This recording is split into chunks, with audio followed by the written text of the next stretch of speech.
mumbling in an idiom incomprehensible to a third-dimensional being. Filled with rage that wove redly through his brain, he lumbered down the hill onto the moor, his great strides eating up the distance, his footsteps shaking the ground.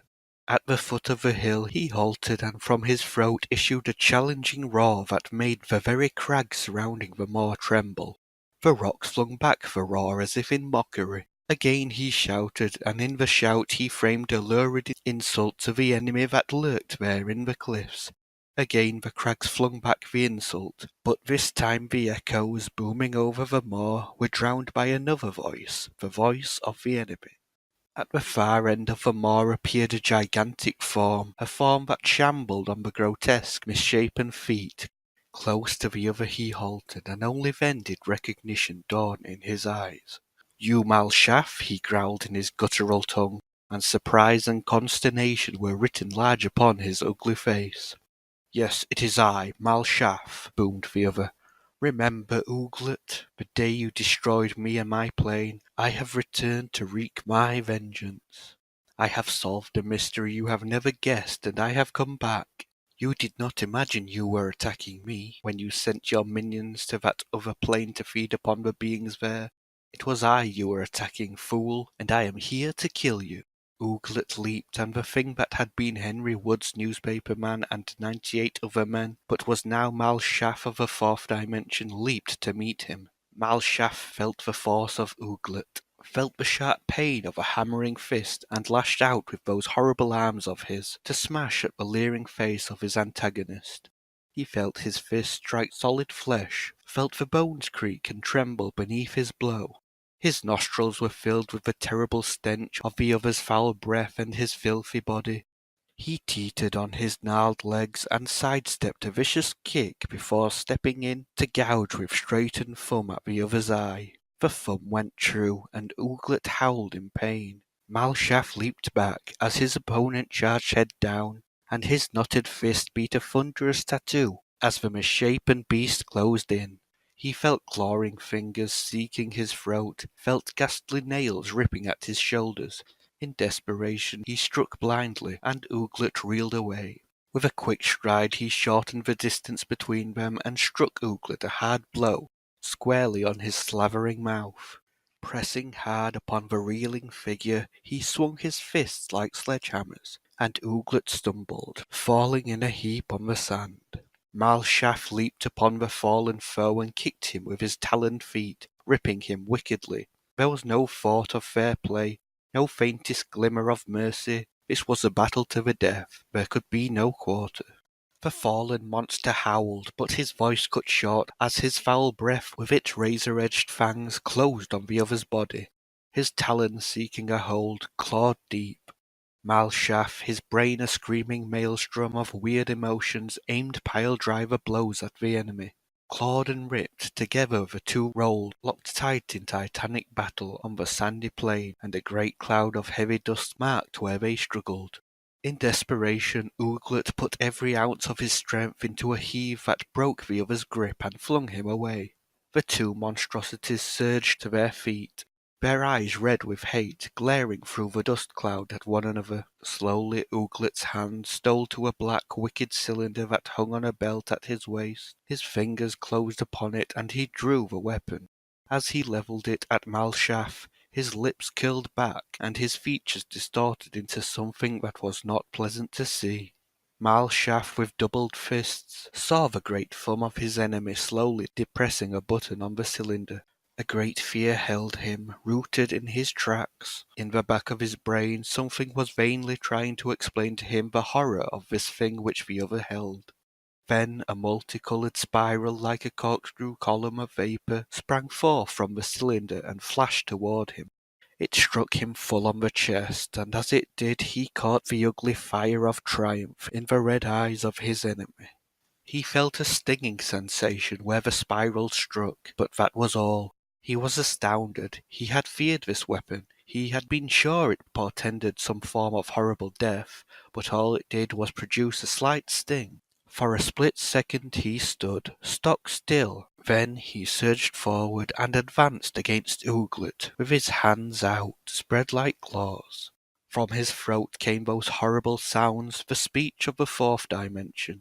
Did I not tell you, foul son of Sargauth, that I had solved a mystery you have never guessed at?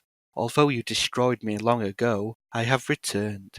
Throw away your puny weapon. I am of the lower dimension, and am invulnerable to your engines of destruction. You bloated. His words trailed off into a stream of vileness that could never have occurred to a third-dimensional mind. Ooglet, with every line of his face distorted with fear, flung the weapon from him, and turning, fled clumsily down the moor with Malshaf at his heels. Steadily Malshaf gained, and with only a few feet separating him from Ooglet, he dived with outspread arms at the other's legs. The two came down together, but Malshaf's grip was broken by the fall, and the two regained their feet at almost the same instant. The wild moor resounded to their throaty roaring, and the high cliffs flung back the echoes of the bellowing of the two gladiators below. It was sheer strength now, and flesh and bone were bruised and broken under the life-shaking blows that they dealt. Great furrows were ploughed in the sand by the sliding of the heavy feet as the two fighters shifted to or away from attack.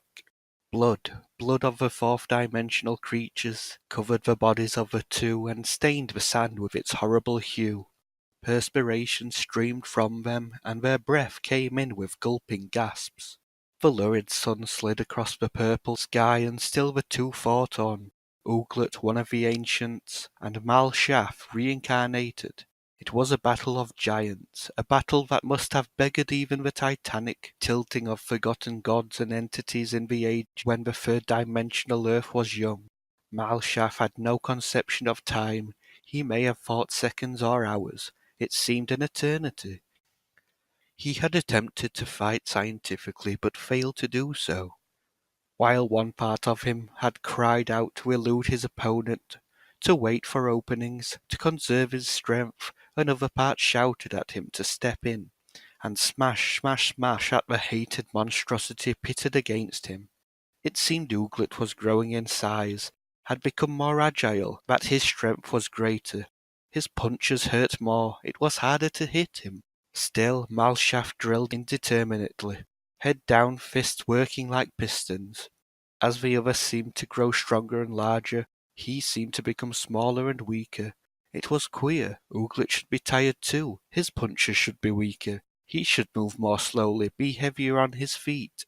There was no doubt of it. Ooglet was growing larger, was drawing on some mysterious reserve of strength from somewhere new. Force and life were flowing into his body. But from where was this strength coming?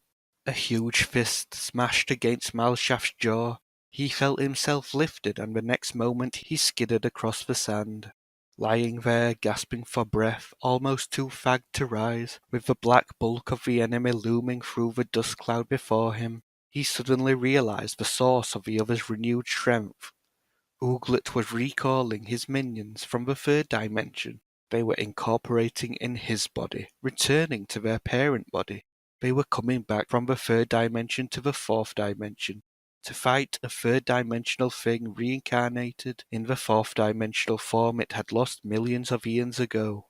This was the end, thought Malshaf, but he staggered to his feet to meet the charge of the ancient enemy and a grim song, a death chant immeasurably old. Suddenly, a dimly remembered form out of the mists of countless millenniums was out on his lips as he swung a pile-driver blow into the suddenly astonished face of a rushing Ooglet. The milky globe atop of the machine in Dr. White's laboratory glowed softly, and within that glow two figures seemed to struggle. Before the machine, his hands still on the controls, stood Dr. Silas White. Behind him the room was crowded with newspapermen and photographers. Hours had passed since the 98 men, 99 counting Henry Woods, had stepped into the brittle column of light to be shunted back through unguessed time to a different plane of existence.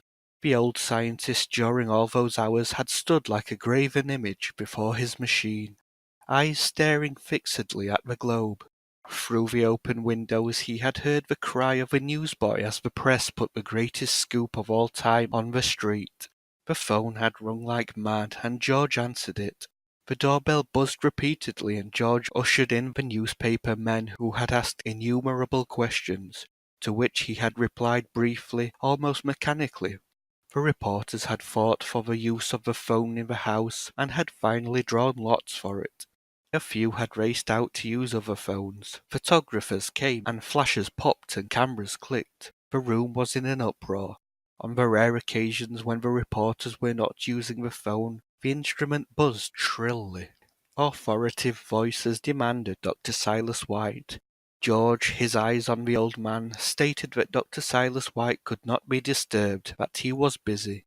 From the street below came the heavy-throated hum of thousands of voices. The street was packed with a jostling crowd of awed humanity, every eye fastened on the house of Dr. Silas White.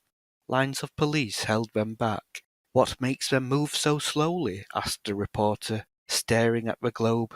"They hardly seem to be moving. It looks like a slow-motion picture." "They are not moving slowly," replied Dr. White. "There must be a difference in time in the fourth dimension.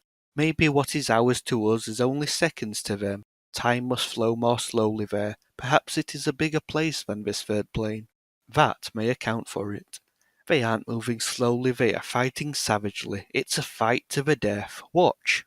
The grotesque arm of one of the figures in the milky globe was moving out slowly, loafing along. Slowly the other twisted his body aside, but too slowly. The fist finally touched the head, still moving slowly forward, the body following as slowly. The head of the creature twisted, bent backwards, and the body toppled back in a leisurely manner. "What does White say? Can't you get a statement of some sort from him? Won't he talk at all? A hell of a fine reporter you are. Can't you even get a man to open his mouth? Ask him about Henry Woods. Get a human interest slant on Woods walking into the light. Ask him how long this is going to last. Damn it all, man. Do something, and don't bother me again until you have a real story. Yes, I said a real story. Are you hard of hearing? For God's sake, do something!" The editor slammed the receiver on the hook. "Brooks," he snapped, "get the War Department at Washington. Ask them if they're going to back up White. Go on, get busy. How will you get them? I don't know, just get them. That's all, get them." Typewriters gibbered like chuckling morons through the roaring tumult of the editorial rooms. Copyboys rushed about, white sheets clutched in their grimy hands. Telephones jangled and strident voices blared through the haze that arose from the pipes and cigarettes of perspiring writers who feverishly transferred to paper the startling events that were rocking the world. The editor, his necktie off, his shirt open, his sleeves rolled to the elbow, drummed his fingers on the desk. It had been a hectic 24 hours, and he stayed at the desk every minute of the time. He was dead tired. When the moment of relaxation came, when the tension snapped, he knew he would fall into an exhausted stupor of sleep. But the excitement was keeping him on his feet. There was work to do. There was news such as the world had never known before. Each news story meant a new front makeup, another extra. Even now the presses were thundering. Papers with the ink hardly dry upon them were being snatched by the avid public from the hands of screaming newsboys. A man raced toward the city desk, waving a sheet of paper in his hand. Sensing something unusual, the others in the room crowded about as he laid the sheet before the editor. "Just came in," the man gasped. The paper was a wire dispatch. It read, "Rome, the Black Horror is in full retreat. Although still apparently immune to the weapons being used against it, it is lifting the siege of the city. The cause is unknown." The editor ran his eye down the sheet. There was another dateline. Madrid. The Black Horror, which has enclosed this city in a ring of dark terror for the last 2 days, is fleeing, rapidly disappearing. The editor pressed a button. There was an answering buzz. "Composing room," he shouted. "Get ready for a new front. Yes, another extra. This will knock their eyes out." A telephone jangled furiously. The editor seized it. "Yes, what was that?" "White says he must have help. I see. Woods and the others are weakening. Being badly beaten, eh? More men needed to go out to the other plane. Wants reinforcements. Yes, I see. Well, tell him that he'll have them. If he can wait half an hour, we'll have them walking in the thousands into that light. I'll be damned if we won't. Just tell White to hang on. We'll have the whole nation coming to the rescue." He jabbed up the receiver. "Richards," he said, "write a streamer. Help needed. Reinforcements called. Something of that sort. You know, make it scream. Tell the foreman to dig out the biggest type he has, a foot high. If we ever need a big type, we need it now." He turned to the telephone. "Operator," he said, "get me to the Secretary of War at Washington. The Secretary in person, you understand. No one else will do." He turned again to the reporters who stood about the desk. "In 2 hours," he exclaimed, banging the desk top for emphasis, "we'll have the United States Army marching into that light Woods walked into." The bloody sun was touching the edge of the weird world, seeming to hesitate before taking the final plunge behind the towering black crags that hung above the ink-pot shadows at their base. The purple sky had darkened until it was almost the colour of soft black velvet. Great stars were blazing out. Ooglet loomed large in the gathering twilight, a horrible misshapen ogre of an outer world. He had grown taller, broader, greater. Malshaft's head now was on a level with that of his chest. His huge arms seemed toy-like in comparison with those of Ooglet. His legs mere pipe stems. Time and time again he had barely escaped as the clutching hands of Ooglet reached out to grasp him. Once within those hands he would be torn apart. The battle had become a game of hide-and-seek, a game of cat-and-mouse, with Malshaft the mouse. Slowly the sun sank and the world became darker. His brain working feverishly, Malshaft waited for the darkness. Adroitly he worked the battle nearer and nearer to the Stygian darkness that lay at the foot of the mighty crags. In the darkness he might escape. He could no longer continue this unequal fight. Only escape was left. A queer feeling stole over him, a queer feeling of well-being. New strength was flowing into him. The old thrill of battle was pounding through his blood once more. Not only were queer things happening to his body, but also to his brain. The world about him looked queer, held a sort of an intangible mystery he could not understand. A half-question formed in the back of his brain. Who and what was he? Queer thoughts to be thinking. He was Malshaft. But had he always been Malshaft? He remembered a brittle column of light, creatures with bodies unlike his walking into it. He had been one of those creatures. There was something about dimensions, about different planes, a plan for one plane to attack another. He scrambled his bowed legs and beat his great chest with mighty long-nailed hands. He flung back his head, and from his throat broke a sound to curdle the blood of even the bravest.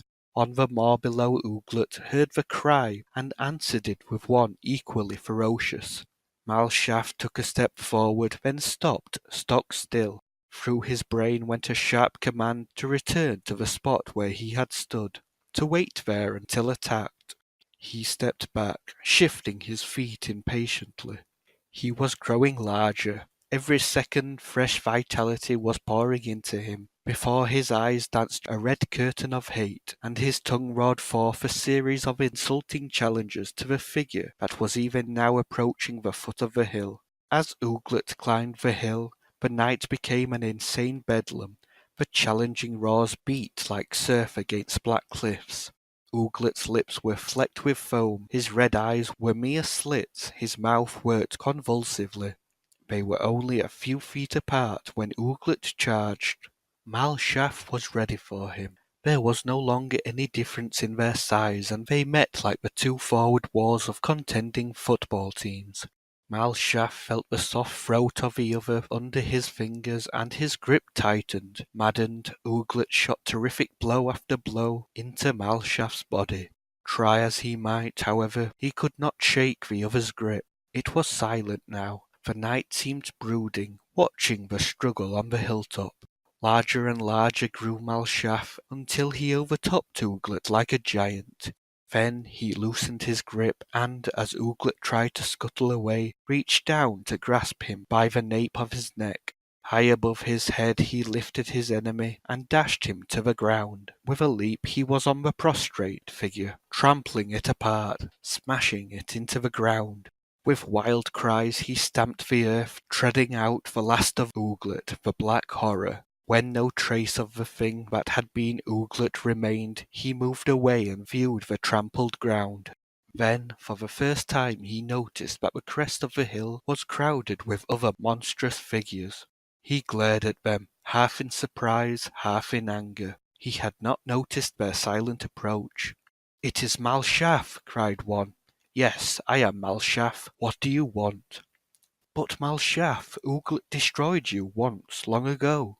"And I, just now," replied Malshaf, "have destroyed Ooglet." The figures were silent, shifting uneasily. Then one stepped forward. "Malshaf," it said, "we thought you were dead. Apparently it was not so. We welcome you to our land again. Ooglet, who once tried to kill you and apparently failed, you have killed, which is right and proper. Come and live with us again in peace. We welcome you." Malshaf bowed. Gone was all thought of the third dimension. Through Malshaf's mind raced strange, haunting memories of a red desert scattered with scarlet boulders, of silver cliffs of gleaming metallic stone, of huge seas battered against towering headlands. There were other things too, great palaces of shining jewels, and weird nights of inhuman joy where hellish flames lit deep black caverns. He bowed again. "I thank you, Balthasar," he said. Without a backward look he shambled down the hill with the others. "Yes," said the editor. "What's that you say? Dr. White is dead? A suicide? Yeah, I understand. Here, Roberts, take the story." He handed over the phone. "When you write it," he said, "play up the fact he was worried about not being able to bring the men back to the third dimension. Give him plenty of praise for ending the black horror. It's a big story." "Sure," said Roberts, then spoke into the phone. "All right, Bill, shoot the works."